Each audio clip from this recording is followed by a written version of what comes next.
Hi, welcome to Sprinkles Lane. Glad you could join us today. My brother sent me this bucket of squishies, so I'm going to open 3 squishies from this bucket, and I'll work my way through the bucket and make videos here and there. So I have the 3 picked out. Alright, and this is our first one. I think it's a pig, but I'm not 100% sure. And it kind of looks like it glows in the dark, but again, I really don't know.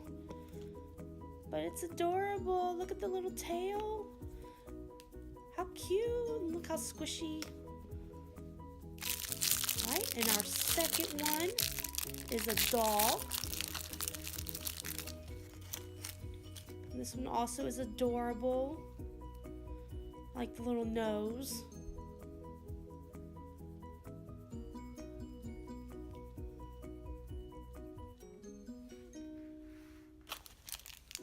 Moving on to our third and our last squishy. Now obviously this is going to be a short video, but I hope you enjoy it. I like squishies, they're super cool.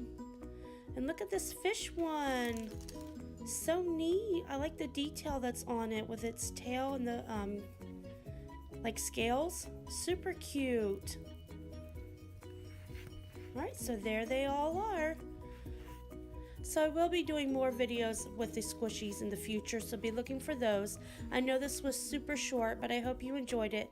Thanks for watching, and remember to sprinkle a little joy wherever you go.